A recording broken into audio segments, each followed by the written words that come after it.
ও জামাতের প্রোডাক্ট। তো সেই জন্য জামাতিরা কোনোভাবে এই ঘটনা ঘটেছে, ওই বাইকের মধ্যে আমি ছিলাম না। ওসমান হাদি হত্যাকাণ্ডের মূল অভিযুক্ত ফয়সাল করিম মাসুদের বক্তব্য হিসেবে সম্প্রতি সামাজিক যোগাযোগ মাধ্যমে ছড়িয়ে পড়া একটি ভিডিও নিয়ে ব্যাপক আলোচনা ও বিভ্রান্তি তৈরি হয়েছে। ভিডিওটি আদৌ কৃত্রিম বুদ্ধিমত্তা বা এআই দিয়ে তৈরি কিনা, ফয়সালের বক্তব্য কতটা সত্য এবং তার অবস্থান কোথায়, এসব প্রশ্নে অনেকে স্পষ্ট ব্যাখ্যা জানতে চেয়েছেন। এই প্রেক্ষাপটে অনুসন্ধানী প্ল্যাটফর্ম দ্য ডিসেন্ট ভিডিওটি গভীরভাবে যাচাই করে তাদের পর্যবেক্ষণ প্রকাশ করেছে। দ্য ডিসেন্ট এর বিশ্লেষণে প্রথমেই জানানো হয়েছে আলোচিত ভিডিওটি এআই জেনারেটেড নয়। কিউব হোল্ডিংসের গল্পে সেই রেখাটি আঁকা হয়েছিল আজ থেকে 1 যুগ আগে। নকশাই আমাদের ভাষা। Cube holdings limited. ভিডিওতে দেখা ফয়সাল করিম মাসুদের চেহারা, মুখভঙ্গি ও স্বাভাবিক নড়াচড়া তার বাস্তব উপস্থিতির সঙ্গে পুরোপুরি মিল রয়েছে। এছাড়া ভিডিওর ব্যাকগ্রাউন্ডে নয়েজ ও ভিজুয়াল ডেটা বিশ্লেষণ করে দেখা গেছে এতে কৃত্রিমভাবে তৈরি কন্টেন্টের কোনো স্পষ্ট চিহ্ন নেই। অন্তত 4টি নির্ভরযোগ্য এআই শনাক্তকরণ টুলেও পরীক্ষা করে ভিডিওটিকে এআই সৃষ্ট নয় বলেই চিহ্নিত করা হয়েছে। তবে ভিডিওর কিছু অংশে ফয়সালের থুতনিতে দাড়ি হঠাৎ অদৃশ্য হয়ে যাওয়ার বিষয়টি নজরে এসেছে।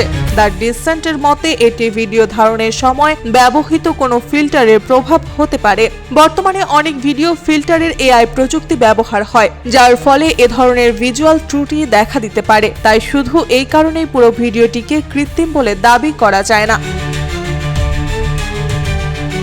ভিডিওতে ফয়সাল দাবি করেছেন তিনি বর্তমানে দুবাই অবস্থান করছেন, কিন্তু এই বক্তব্যের পক্ষে তিনি কোনো প্রমাণ উপস্থাপন করেননি। ফলে শুধুমাত্র তার কথার উপর ভিত্তি করে তার অবস্থান চিহ্নিত করা সম্ভব নয় বলেও জানিয়েছেন দ্য ডিসেন্ট। সবচেয়ে গুরুত্বপূর্ণ বিষয় হলো ভিডিওতে ফয়সাল অন্তত একটি মিথ্যা তথ্য দিয়েছেন বলে দাবি করেছেন অনুসন্ধানী সংস্থাটি। তিনি বলেছেন হাদি হত্যাকাণ্ডে ব্যবহৃত মোটরসাইকেলে তিনি ছিলেন না, কিন্তু দ্য ডিসেন্টের আগের বিশ্লেষণ এবং পরবর্তীতে আইন শৃঙ্খলা বাহিনীর তদন্তে প্রমাণিত হয়েছে হত্যার সময় বাইকের পেছনে বসে গুলি চালান ফয়সাল করিম মাসুদ এবং বাইক চালাচ্ছিলেন তার সহযোগী আলমগীর শেখ। এ তথ্য দেশের শীর্ষ গণমাধ্যমেও প্রকাশিত হয়েছে।